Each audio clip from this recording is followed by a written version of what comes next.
Welcome to the fourth Blackboard discussion on demand and supply, and this is on supply. We're going to start with supply right now. Here's the deal. Supply has to do with producers.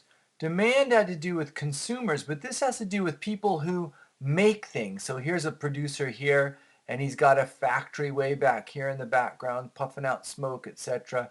And cows go in or pigs go in this end, and our delicious hot dogs come out in this end, hundreds and hundreds of hot dogs like this. So this is what this guy's doing. He's producing hot dogs. And when he does this, he's looking in this direction and he's thinking about what could he get if he sold hot dogs. And this is the price per hot dog he could get if he was selling hot dogs. And he's looking at his factory over here on one eye, and he's looking at this over here at this eye, and he's thinking to himself, if the price of hot dogs are high, $5, guess what? This is the quantity he'll supply per day. And it turns out if you look at these numbers, if the price of hot dogs is high, $5, look how many he's willing to supply, 600. If the price of hot dogs is low, $2, he's willing to supply 100 hot dogs. Something's going on here. If the price is high, he supplies a lot. If the price is low, he supplies less.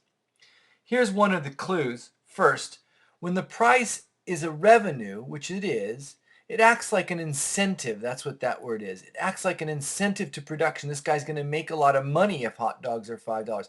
Imagine yourself. Imagine you go downtown and someone said right now to you, if you went downtown and bought some hot dogs, you could sell them downtown for 30 cents each. You probably wouldn't do it because you've got other things to do. You might be watching TV. What if somebody said to you, you know what, if you went and bought some hot dogs at a grocery store and sold them downtown for $300 each, people would buy them. What would you do? You'd probably get off the sofa, turn the TV off, and start selling hot dogs downtown. This is the same kind of thing that's happening with this guy right here. He's looking here. What's the price I could sell a hot dog for? How many am I going to make? It's that same kind of incentive going on. So price is a revenue and acts as an incentive. Now, that's the first idea, but underneath this idea, we'll put A. If this is 1, then this is A. It has to do with costs. In other words, there's something going on here. As the price goes up, it's covering some kinds of costs. Specifically, what we were talking about are some kind of entrepreneurial or opportunity costs. As the price goes up, this guy's willing to spend his time and effort in managing his firm so to make a lot of hot dogs.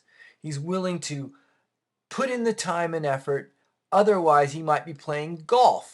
Just like you would get off of the sofa, turn the TV off, and start selling hot dogs downtown. If they were $300 each, you could sell them for. It's covering his opportunity costs. The next best or highest valued alternative use of his time or your time. What else could he be doing? He could be doing lots of things, but if hot dogs sell for $5, you know what? He's going to go ahead and spend his time making hot dogs. So the first thing is that at a higher price, it covers this kind of opportunity cost. One thing too is as you spend more time making hot dogs, making these 600, you got to spend more time. It's taking away from a lot of things that he could be doing. At first, he could be, say, sitting on the sofa, but the price has to go up because then he would be maybe playing golf. The price has to go up even higher he could sell hot dogs for because his other alternative would be hanging out and going out to dinner with his friends. And maybe you'd have to spend or pay him a lot to make hot dogs up here because he's spending all his time. He doesn't even get to sleep at night.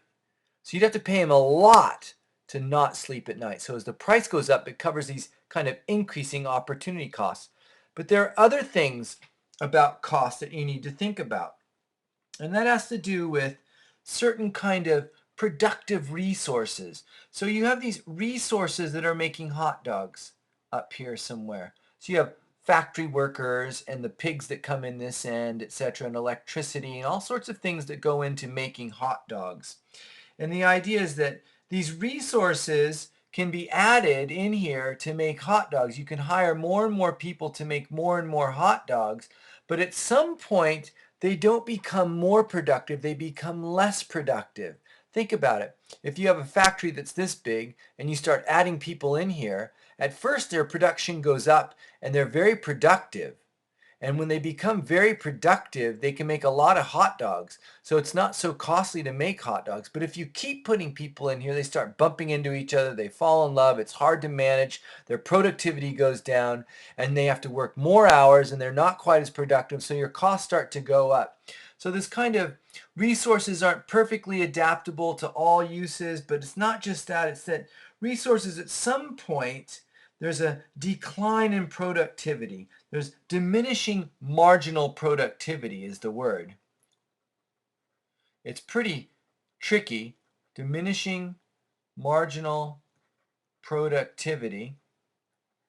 Think of it as just cramming a lot of workers in here. At first they're productive and then they become less productive. This drives costs up as production goes up. So what's happening here? Costs are going up as production levels go up. At first it doesn't make sense.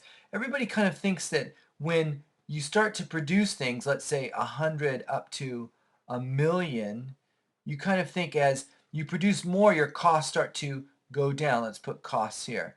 Costs start to go down. And that's true. Sometimes as you increase production, this factory pumps them out. It can go faster and faster. You can buy more pigs cheaper, so your costs go down. But at some point, economists say that costs start to go up again.